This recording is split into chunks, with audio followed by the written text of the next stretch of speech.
Weather report मध्ये आता तुम्ही ओव्या इन्क्लूड करायला लागलात ते चांगलं आहे.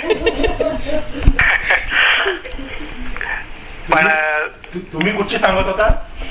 तेच सांगतो. आपल्या आध्यात्मिक जगामधला हाच एक भाग इतका चांगला आहे की कुठलंही वेदर असू दे आपल्या साधनेवर काही फरक पडत नाही. आणि साधनेवर फरक पडत नाही म्हणण्यापेक्षा वेदर प्रमाणे आपल्याला आपली साधना करता आली पाहिजे. आणि त्या दृष्टीने माऊली मुंनी असं म्हटलेलं आहे की शीत वेढावे. थंडी जर असेल तर हरकत नाही, थंडीतच पांघरून घ्यावा. शीत वेढावे उष्ण पांघुरावे. उन्हाळा जर असेल तर त्या उन्हाळ्याच्या छायेमध्ये उन्हाळ्याच्याच पांघरुणात पण राहावं. वृष्टीची असावे घरा आतू. आणि जर पावसाळा असेल, पाऊस पडत असेल तर सगळीकडेच वृष्टी होत असते, सगळीकडे जलमय पाणी, बाहेर कुठे तोंड काढायचं नाव नाही. त्यामुळे अशा वेळी आपण त्या वृष्टीच्याच घरात असतो. आपल्या घरावर, घराभोवती, आजूबाजूला सगळीकडे पाऊसच पडत असतो. त्या अवस्थेत सुद्धा आपण साधनाच करावी. आणि अशा साधनेला त्यांनी योग म्हटलेला आहे की हवामान पाहून त्या हवामानाप्रमाणे आपण आपली साधना करावी, साधना चालू ठेवावी. आणि अशी साधना चालू ठेवणं याला ते उत्तम योग म्हणतात. तो अवघड आहे असं पण ते म्हणतात, पण अशक्य नाही. म्हणजे याचा अर्थ असा आहे की वातावरणातले बदल असू देत का आपल्या आयुष्यातले बदल असू देत, आयुष्यात बदल घडले म्हणून साधनेत नाही बदल घडवायचा आहे.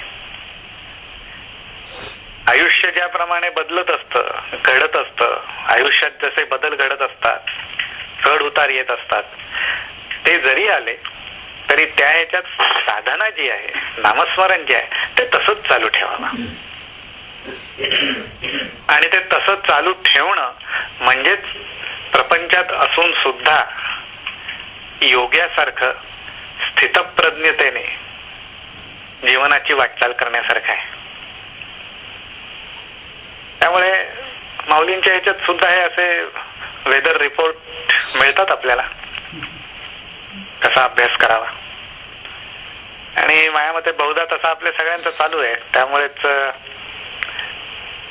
प्रत्येकाचे त्याच्या त्याच्या वेदर प्रमाणे अनुभव चांगलेच आहेत. चांगलं आहे, एकंदरीत हवामान चांगलं आहे. पुढच्या अध्यायात आहे ही ओवी. माझ्या मते हा 12वा अध्यायच आहे. 12वाच आहे का?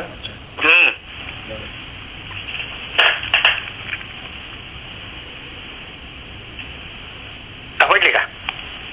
नाही, मी शोधत नाही. अच्छा, बर बर. पण आहे 12व्या अध्यायातलीच आहे.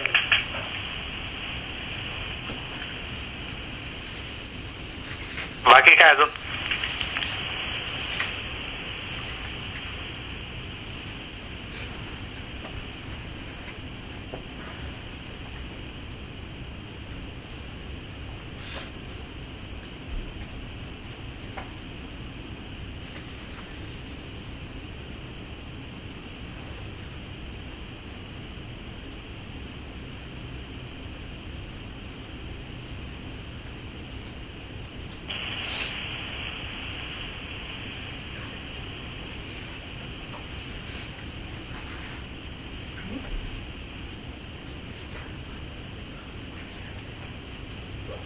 बाकी काय कोणाला काही सांगायचंय, काही शेअर करायचंय? आम्ही गोंधळकर महाराजांचं प्रवचन वाचताना डिस्कशन चालू होतं. म्हणजे समाज लोक माझ्याकडे वारंवार काय येतात, एकतर म्हणे मी जे सांगतो ते म्हणजे मला सांगता येत नाही, किंवा दुसरं तुम्हाला समजत नाही किंवा तुम्ही विसरत असाल तर आपण नक्की काय होतं तर बहुतेकांना आम्हाला वाटलं की आम्ही बहुतेक विसरतोय सारखं वारंवार. असं का होतं म्हणजे काही गोष्टी आपल्या बऱ्याच लक्षात राहतात पण ह्या गोष्टी का लक्षात राहत नाही जास्त.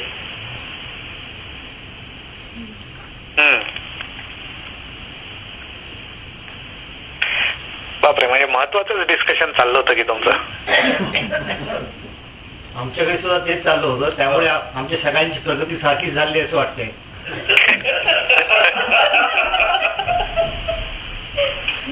आहे म्हणजे वननेस आहे आपल्याकडे.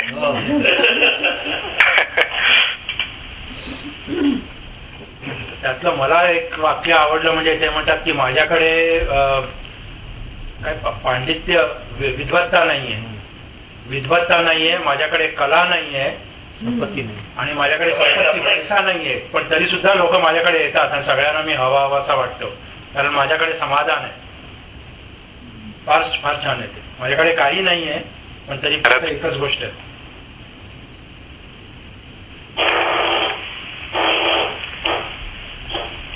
खरंच आहे. सर्वांवर मी अत्यंत निष्कपट प्रेम करतो त्यामुळे लोकांना मी हवासा वाटतो आणि त्यांना माझा आधार वाटतो.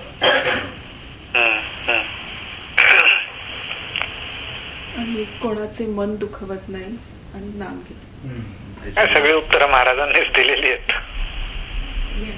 त्यामुळे त्याच्यात काही ऍड करण्यासारखं किंवा जास्त सांगण्यासारखं काहीच नाहीये. पण ठीक आहे, तुम्ही थोडीशी चर्चा जर केलीच असेल तर थोडासा त्याच्यावर आपण विचार करू.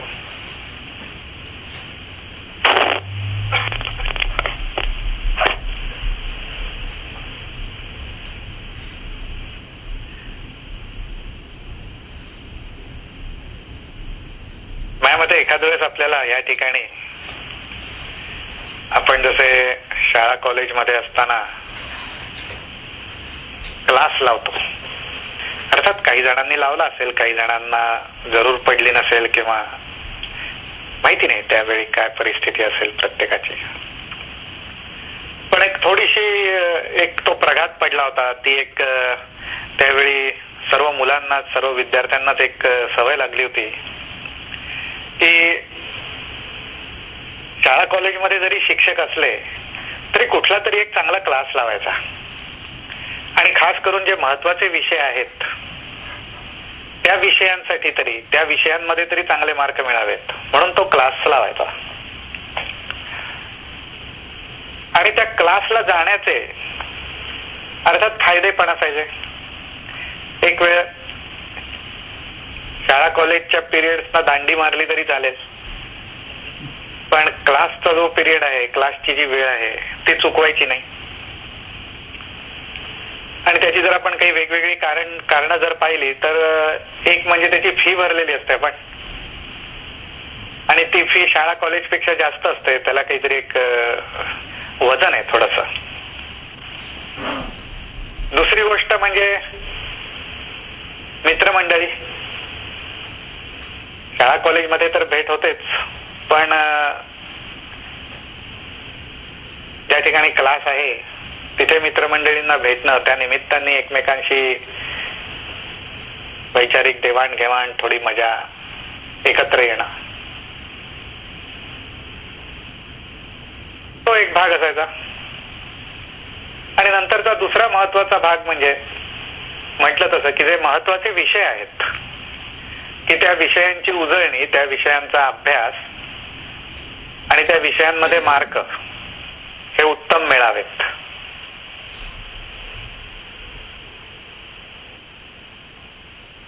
आणि एवढंच नाही तर त्या विषयाबद्दलची ओळख आणि त्या विषयातला कुठला भाग परीक्षेच्या दृष्टीने, मार्क्स मिळवण्याच्या दृष्टीने महत्वाचा आहे हे समजण्याचं उत्तम ठिकाण. कारण शाळा कॉलेजमध्ये तिथल्या वर्गांमध्ये कसं आहे की सगळाच विषय शिकवला जातो आणि क्लासेसमध्ये त्या विषयाबरोबरच त्या विषयातला महत्वाचा भाग अशा रीतीने शिकवला जातो की ज्यामुळे परीक्षेमध्ये एकतर हमखास यश मिळेल आणि कमी मार्क मिळणारा माणूस सुद्धा उत्तीर्ण होणार, पास होणार याची हमी. त्यामुळे क्लासेसची पॉप्युलॅरिटी वाढली. मायामध्ये तसंच काहीस या संतांच्या बाबतीत, सत्पुरुषांच्या बाबतीत असावं. शाळा कॉलेज सारखे बाहेर मंदिरं, देवस्थानं, तीर्थस्थानं भरपूर आहेत.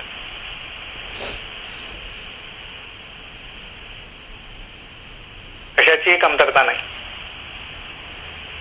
परंतु तिथं जाऊन काय शिकायचंय, जाण्याचा उद्देश काय, कसं जावं, आचार विचार कसे असावेत,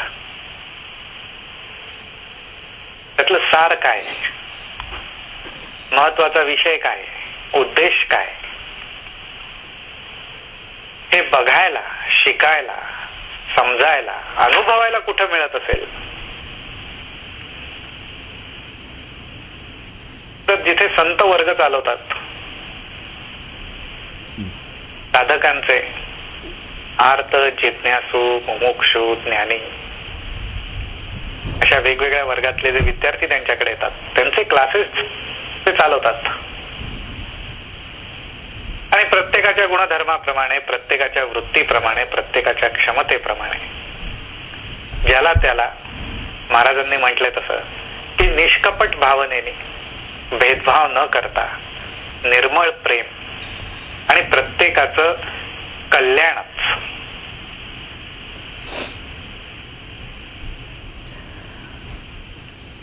म्हणून त्यांच्या क्लासेसला लोक जातात, जात असावेत.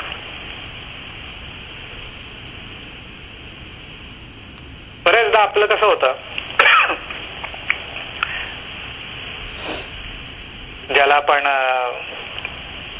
आता चर्चेत विस्मरण म्हणू, की आपल्याला जर हे लक्षात आलं असेल की आपल्या बाबतीत काय होतंय तर जरा विस्मरण,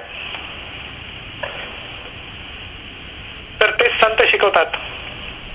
नाथ महाराज तर वारंवार एकच सांगतात. वेदांनी जसं सांगितलं की अहम ब्रह्मास्मी, अहम ब्रह्मास्मी, 4 वेद वचन आहेत. नाथ महाराजांचं वेदवचन एकच, आठवते ब्रह्म नाठवतो भवभ्रम. आठवते ब्रह्म नाठवतो भवभ्रम. म्हणजेच नाथ महाराजांच्या क्लासमध्ये, नाथ महाराजांच्या वर्गामध्ये त्यांना पूर्ण कल्पना आहे की माणसाला विस्मरण हे घडतंच. म्हणूनच ते म्हणतात आठवते ब्रह्म. त्या विस्मरणाला मोडून काढण्याचा उपाय एकच, ब्रह्माचं स्मरण. आणि विस्मरणावर काहीतरी उपाय पाहिजे. का विस्मरण घडतं? ज्याचं स्मरण व्हायला पाहिजे ते स्मरण कमी प्रमाणात घडतं. याचाच अर्थ कुठल्या तरी अशा गोष्टींचं स्मरण आपल्याला हे जास्त काळ घडतं, वारंवार घडतं. म्हणजे ती जी साखळी आहे ती अधूनमधून मोडता आली पाहिजे. मग आपल्याला विस्मरण हे कुठल्या गोष्टींच्या स्मरणामुळे घडतं तर अर्थात आपले व्याप, आपली व्यवधानं, आपल्या चिंता, आपली काळजी, याची साखळी आपण जितकी घट्ट बांधून घेतली आहे, एकमेकांमध्ये अगदी कड्या गुंतवलेल्या आहेत, त्यामुळे आपण ह्या विस्मरणाच्या तावडीत सापडतो. माऊलींकडे आपण वळू. आपली चर्चेत, अभ्यासात नेहमीची ओवी कायिक, वाचिक, मानसिक भाव. याचा अर्थ ह्या आपले कायिक, मानसिक, वाचिक भाव हे असे आहेत की ज्याच्यामध्ये मूळ स्मरणापासून आपण लांब जातोय. कायिक म्हटलं तर आपण ज्याला म्हणू एक आपली बॉडी लँग्वेज, कायिक भाव, बॉडी लँग्वेज, शारीरिक हालचाल, शरीराला लागलेल्या सवयी, शरीराचे आपण ज्या प्रकारे ज्या प्रमाणात लाड पुरवतो. मानसिक भाव म्हणजे आपले विचार, आपल्या भावना, हा मनाचा भाग झाला. आणि वाचिक म्हणजे आपलं बोलणं, ज्याला आपण स्पोकन लँग्वेज म्हणू. बॉडी लँग्वेज तशी स्पोकन लँग्वेज.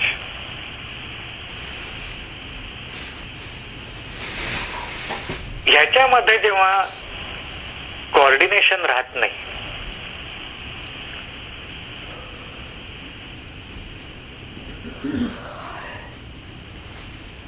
त्यावेळी आपण समाधानापासून लांब जातो.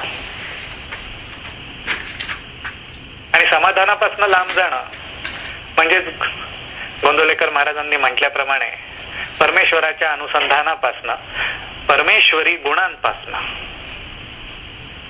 लांब जाण्यासारखं आहे. आज साधं महाराजांचं एक वचन आहे, बोले तैसा चाले, त्याची वंदावी पाऊले. फार सखोल अर्थ आहे याच्यात. नुसता तुम्ही आम्ही एकमेकांना नमस्कार करू गोष्ट वेगळी,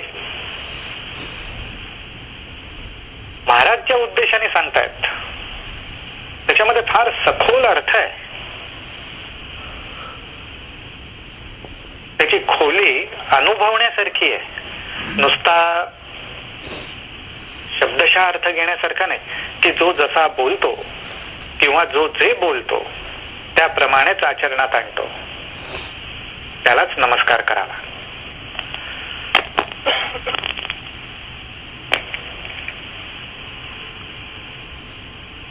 मग उद्या आपल्याला चोरांना पण नमस्कार करावा लागेल, कारण चोर चोरीच्याच गप्पा, चोरीच्याच कल्पना करत असतात आणि चोऱ्या पण करतात. मग म्हणून जाऊन त्यांना नमस्कार घालायचं की काय?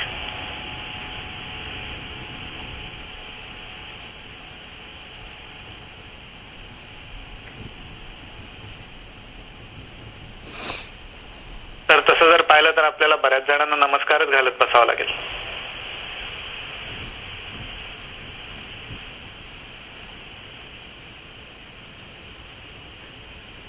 तर त्याच्यात काय खोली आहे, काय भाव प्रगट करायचा असावा महाराजांना, तर हाच भाव प्रगट करायचा आहे जो माऊलींनी केला. बोले तैसा चाले ही जी क्रिया आहे, हे जे कर्म आहे, ही जी कृती आहे, कायिक वाचिक मानसिक, कायिक बोली भाषा आहे, वाचिक बोली भाषा आहे, मानसिक बोली भाषा आहे. पण त्यातली महत्वाची गोष्ट म्हणजे भाव. या सगळ्या मागचा निष्कपट, निर्मळ, प्रेमळ, निरपेक्ष भाव. त्या भावावरती ते वंदन अवलंबून आहे.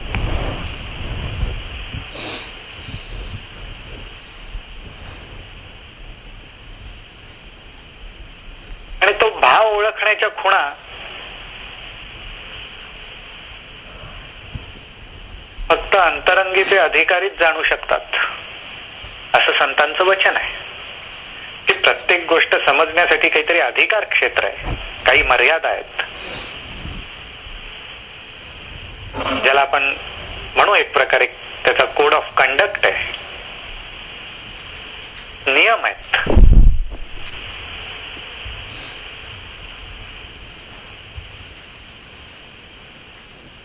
तसा आपण जे आचरण करतोय, आपण जे घराच्या बाहेर स्वतःपुरतं सोशल नेटवर्क मध्ये इतरत्र जे आपण वागतोय, वावरतोय, जे आपण बोलतोय,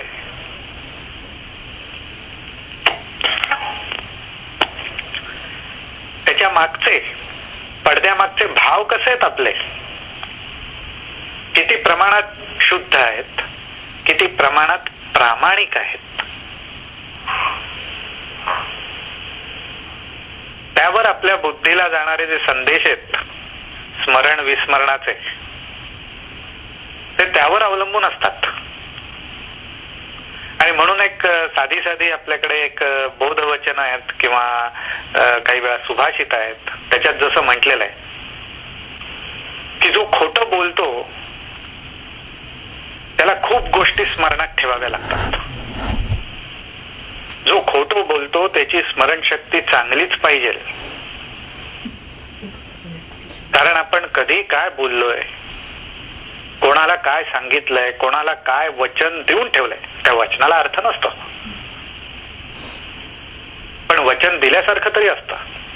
पण ते काय दिलंय, काय बोललोय, काय शब्द दिलाय, हे त्या असत्य बोलणाऱ्या माणसाला पक्क लक्षात ठेवावं लागतं, नाहीतर त्याची फजिती होते. पण जो खरं बोलतो त्याला कसलीच भीती नसते, त्याला काळजी करण्याचं काही कारण नसतं.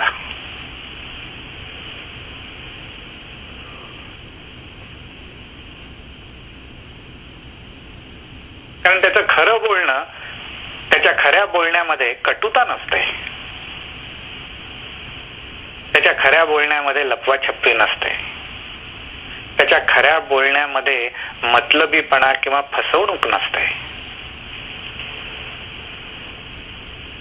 त्याच्या खऱ्या बोलण्यामध्ये संकुचित वृत्तीतला स्वार्थ पण नसतो. अध्यात्म करायचं, प्रपंच करायचा, परमार्थ करायचं, संसार करायचा, थोडा स्वार्थ बाळगलाच पाहिजे, पण त्याच्या ठिकाणी संकुचित वृत्तीतला स्वार्थ नसतो. म्हणजे कुठला? माझं कसं भलं होईल, माझ्यामुळे भलं झालं हे 4 लोकांना कसं समजेल, अशा प्रकारची काही वृत्ती किंवा अशा प्रकारची काही विचार, स्वभाव, गुण असा भाग नसतो. त्याच्यात फक्त एक निर्मळपणा असतो. झालं तर कल्याण झालं, तुझं होईल, माझं पण होईल.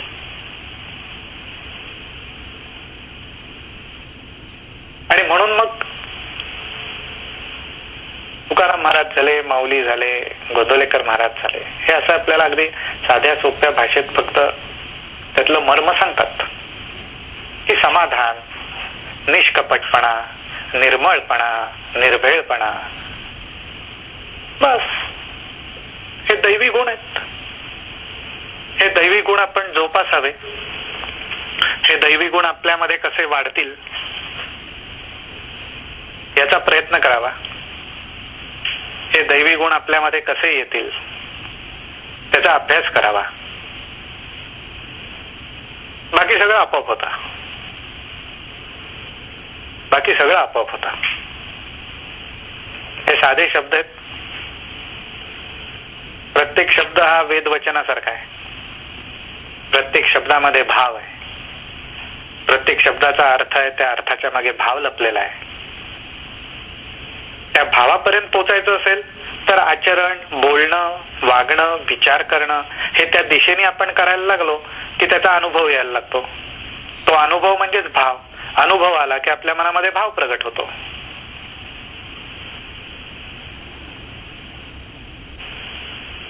चित्ताला त्याचा स्पर्श झाला, हृदयाला त्याचा स्पर्श झाला की मनामध्ये भाव प्रगट होतो. करावी आपण आपली वाटचाल. ह्या दैवी गुणांचा आपल्याला अनुभव येणं, ह्या दैवी गुणांचा आपल्या मनाला, बुद्धीला स्पर्श होणं, ह्या दैवी गुणांनी आपलं हृदय नटणं, हा सर्वात मोठा योग आहे. हा सर्वात मोठा अनुभव आहे. आज देव देव, परमेश्वर परमेश्वर, दुसरं तिसरं काही नाही. एका वचनात तुकाराम महाराज म्हणतात, जेथे दया, क्षमा, शांती तेथे देवाची वस्ती.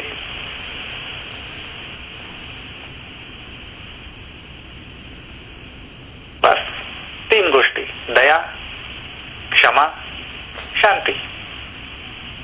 दया, क्षमा, शांती. जेथे दया, क्षमा, शांती. शांती, तेथे देवाची वस्ती.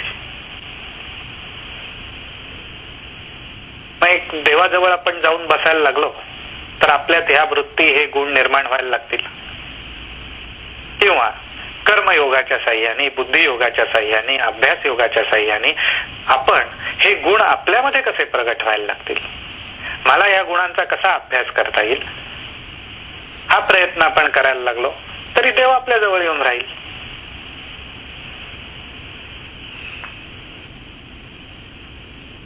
देवाला सुद्धा कुठेतरी राहावंसं वाटतं. जो निर्गुण आहे, निराकार आहे, सर्वव्यापी आहे, त्याला पण आपल्यासारख्या नामधारकांसाठी, साधकांसाठी त्यांच्यासारखंच होऊन साकारात येऊन राहावंसं वाटतं. या भक्तीचा, नामाचा आनंद घ्यावासा वाटतो. मग तो घेण्यासाठी कुठली ठिकाणं तो शोधतो? जेथे दया, क्षमा, शांती, जेथे नाम घोषू बरवा, अशी ठिकाणं तो शोधतो की जिथे त्याला प्रगट व्हायला, वास करायला. मग तो कुठल्याही रूपाने करेल. अनंत शक्ती आहेत, अनंत रूप आहेत, अनंत मार्ग आहेत. कुठल्याही रूपाने तो वास करेल. पण कुठे वास करायचा, कुठे राहायचं हे तो ठरवतो. हे त्याला माहिती आहे. त्याचे नियम आहेत, त्याच्या अटी आहेत.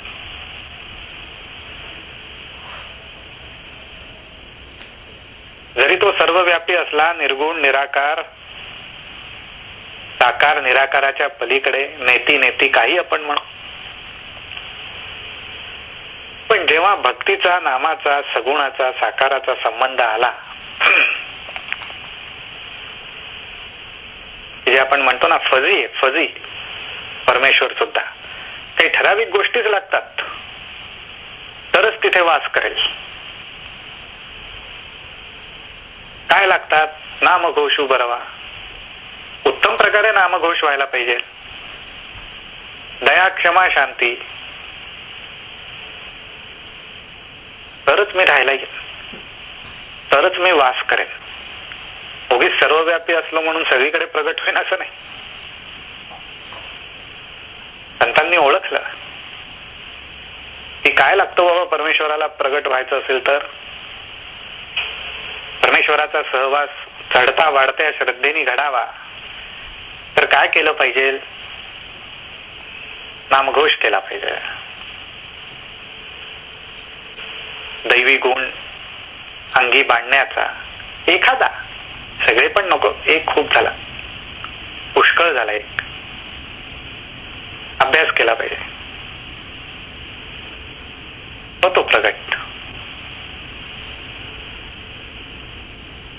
देतो अनुभव.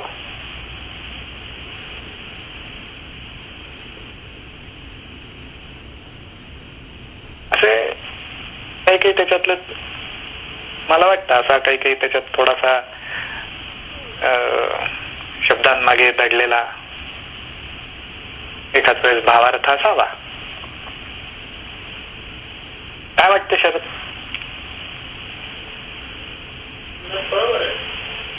म्हणजे तुम्ही देऊळ आणि संत याच्यातला जो फरक सांगितला, म्हणजे एकदम ट्यूबलाईट पेटल्यासारखं वाटलं. आणि म्हणजे त्याच रेफरन्स प्रमाणे आता हे जे गोंदवलेकर महाराजांची प्रवचन वाचतो ते तर मला म्हणजे नवनीतच वाटतं ना ते गाईड. अगदी अगदी इन्स्टंट गाईड वाटलं.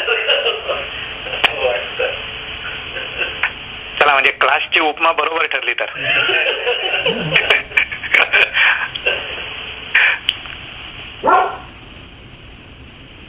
खरंच आहे. पण दुसरा विचार की आता ही जी सगळी काय सुविचार, सगळी वाक्य किंवा जे काही याच्या अगोदर वाचलं याचा आपण कधी सखोल विचार कधी केला नाही. त्यामुळे आतापर्यंत वाचलेलं फक्त पाठावरच्या पाठांचं वरून गेलं असं वाटतं. दया, क्षमा, शांती, तेथे देवाची वस्ती, आता लहानपणापासून ऐकत आलोय. पण आता त्या वाक्यातला गुढार्थ, भावार्थ, त्याची खोली आता समजायला लागली. चांगली गोष्ट आहे ना.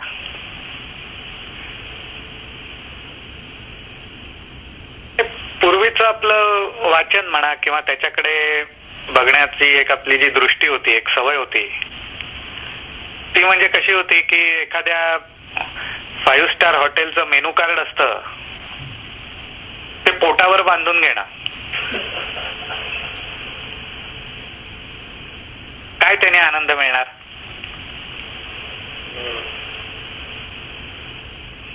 तसं आपल्या मनाचं बुद्धीचं व्हायचं. पण थोडं थोडं जसं आपल्याला चाखायला मिळालं किंवा चाखायचा आपण प्रयत्न करायला लागलो, मग आता त्याच्यातली आपल्याला गोडी, आनंद हे जाणवायला लागतंय.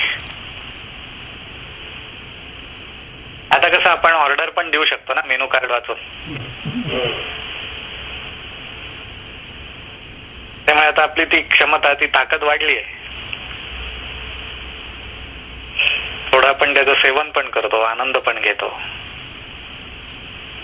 असा हा अभ्यासयोगच आहे. अगदी आपला अगदी बरोबर चाललेला आहे आणि काही शंका नाही त्याच्यात.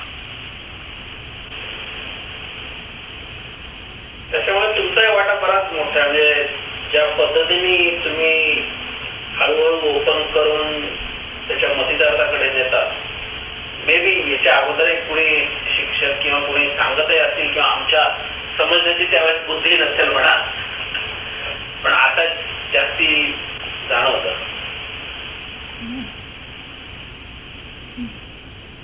त्याबद्दल काहीच माहिती नाही मला.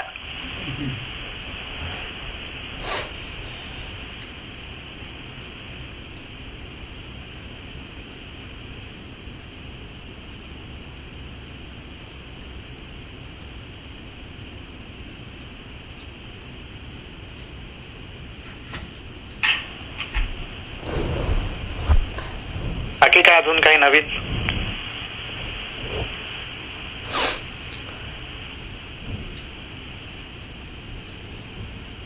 क्लास ओपनिंगवरून लक्षात आलं हा की जसं क्लासमध्ये फिरवून फिरवून एकाच ठिकाणी परीक्षेमध्ये काय येणार आहे आणि कसं पास व्हायचं असं सांगतात, हा तसं महाराज सुद्धा परत परत येऊन नामच घ्या. जे काय आहे ते नामातच आहे. प्रत्येक अध्यायात शेवटी काय असतं तर नाम घ्या. नाम घ्या. तो फरक आहे मोठा. बरोबर आहे. त्याच्या चरित्रात सुद्धा ते म्हणतात की माझ्याकडे एवढे लोक येतात, एवढे आपले प्रॉब्लेम्स घेऊन येतात, मग सगळ्यांना मी फक्त एकच गोष्ट सांगतोय की नाम घ्या. ते सोडून मी आणि कुणालाही काहीही सांगितलेलं नाही आजपर्यंत.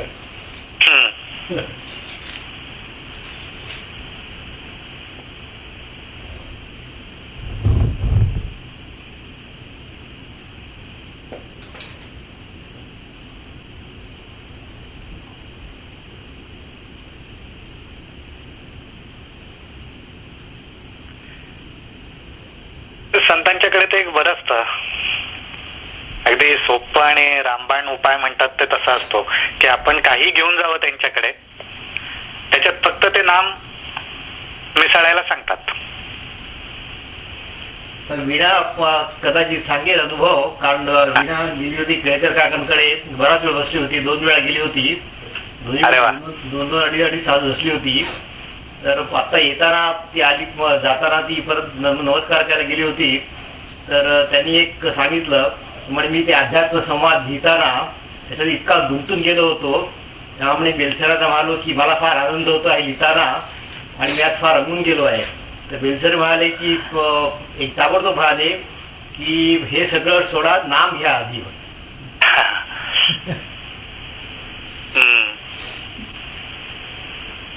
खरंच आहे.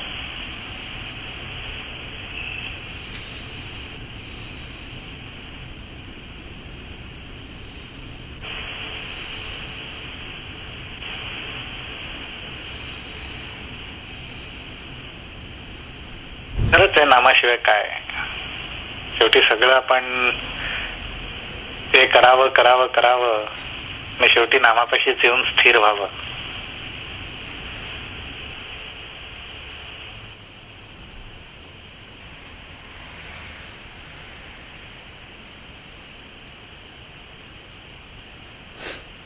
बाकी काय, कोणी काय अजून विचार मांडताय, सांगताय?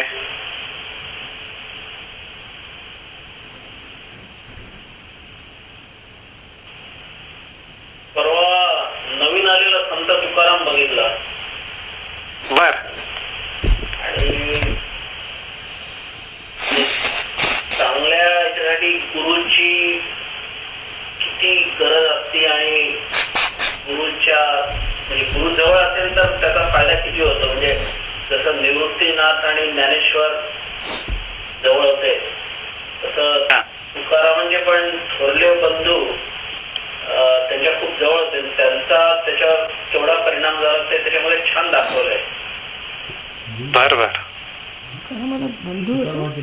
बालवयापासून त्यांचे थोरले बंधू खूपच कुटुंब त्यांची सावकारी शेती याच्यापासून एकदम अलिप्त असायचे. आणि त्यातलं एक वाक्य तर मला फार आवडलं. म्हणजे आपण सगळ्या गावातल्या लोकांकडचे दाग दागिने सोनं भांडी गहाण ठेवतो पण उलट आपण आपली पोटं त्यांच्याकडे गहाण ठेवतोय. तर अशा याचा काय उपयोग असं करून म्हणजे अलिप्ततेचा हा मला एकदम एक्स्ट्रीमेंट वाटला.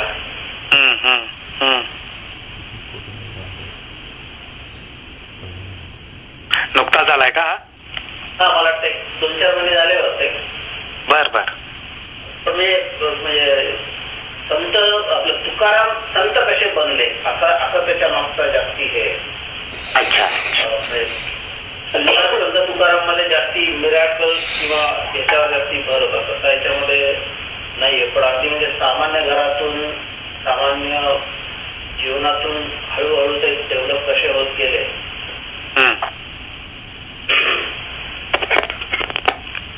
म्हणजे खऱ्या अर्थाने आपण काय म्हणतो जीवनचरित्र म्हणतो तसं.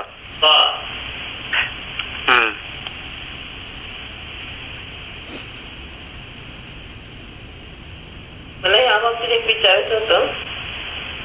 मी सध्या तुकाराम महाराजांचा वर लिहिलेलं तुळपुळ्यांचं पुस्तक वाचते आणि त्याच्यामध्ये बरेच तुकाराम महाराजांचे अभंग लिहिलेले आणि जसं आता शरद म्हणाले तसं त्यांच्या पहिल्या म्हणजे साधक अवस्थाला सुरुवात करायच्या अवस्थेपासून साक्षात्कारापर्यंत अभंग दिलेले आहेत. त्याच्यात बऱ्याच वेळेला त्यांच्या अभंगात असं येतं की संत घरी आले किंवा संतांबद्दल बरंच लिहिलंय. तर तेव्हा ते कोणाबद्दल बोलतात कारण त्यांचे गुरु काही तिथे नव्हते प्रत्यक्षात. तर जेव्हा ते संतांचा उल्लेख करतात तर ते संत कोण?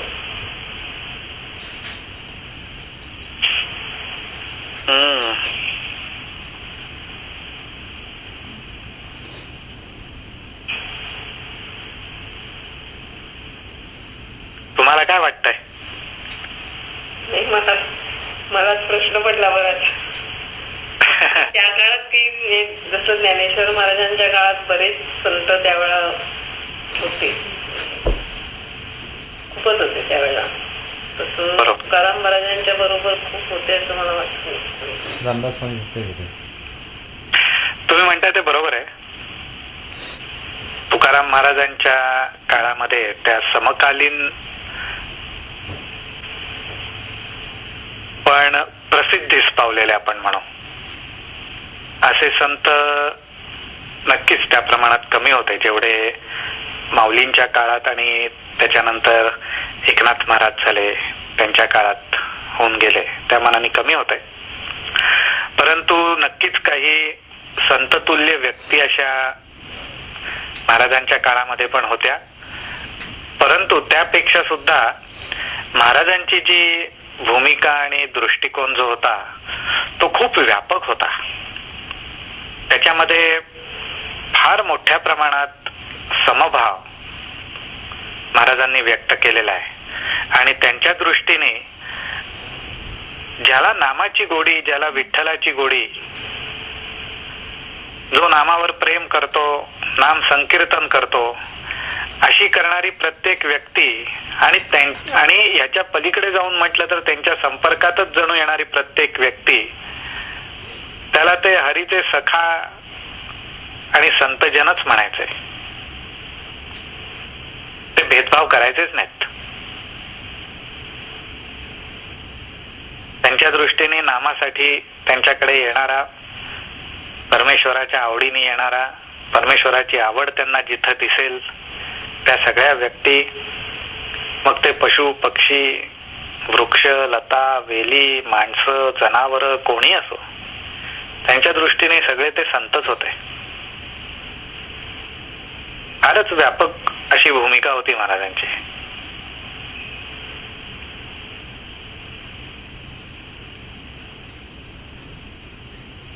आज आपल्याला जसं आपल्या आवडते मित्रमैत्रिणी म्हणा, नातेवाईक म्हणा, मुलं बाळ म्हणा, असं भेटले, आपल्या घरी आले, गाठभेट झाली की आपल्याला जो आनंद होतो तसाच आनंद महाराजांना हे जेव्हा नामधारक भेटायचे तसाच आनंद व्हायचा, तसाच आनंद व्हायचा. आणि एक गोष्ट लक्षात घेतली पाहिजे, आता जसं शरदनी पण सांगितलं त्यांच्या जीवनचरित्रावर जो चित्रपट निघाला असेल की त्यांचा जीवनातला प्रवास, की संत पदवीपर्यंत ते कसे पोचले. तर हे अभंग लिहिताना आपण संत आहोत ही तर काही जाणीव किंवा ही तर भूमिका तर त्यांची नक्कीच नव्हती.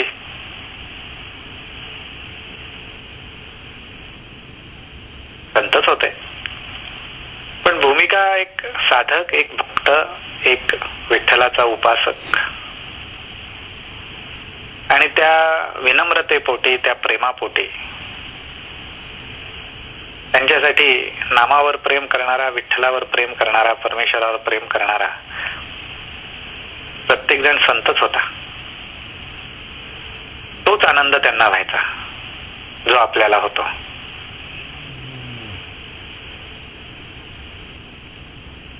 त्या अर्थाने त्यांच्या त्या अभंगांकडे, शब्दांकडे पाहायला पाहिजे आपण.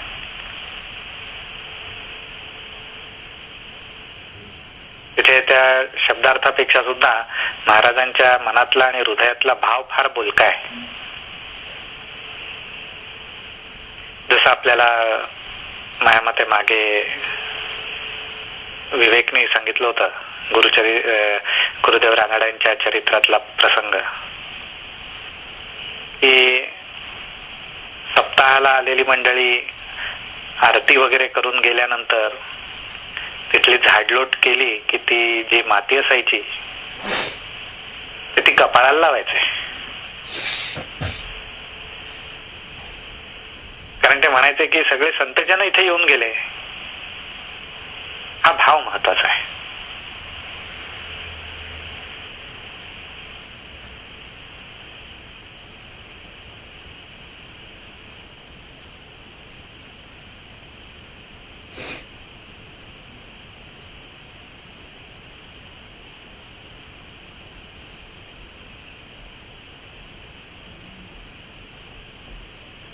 वाटतं म्हणजे बरोबर आहे तुम्ही म्हणता ते. म्हणजे प्रत्येक वारकरी, दिल्लीला जाणाऱ्या प्रत्येक वारकऱ्याला मिठी मारायची, त्यांनी एकमेकाच्या पाया पडायचं आणि प्रत्येकामध्ये तुम्ही देव बघायचा, हा जो त्या मागचा होता.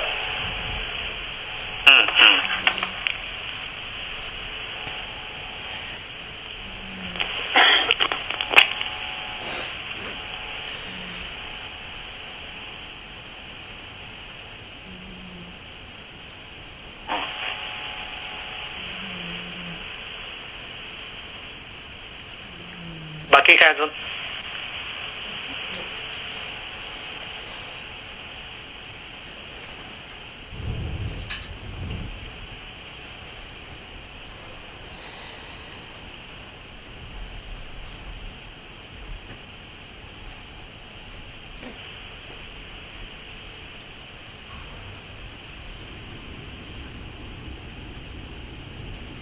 काय सांगायचंय? चालेल, मग हरकत नाही. सगळ्यांना नमस्कार नमस्कार आणि बोलू परत आपण. नमस्कार. ओम राम.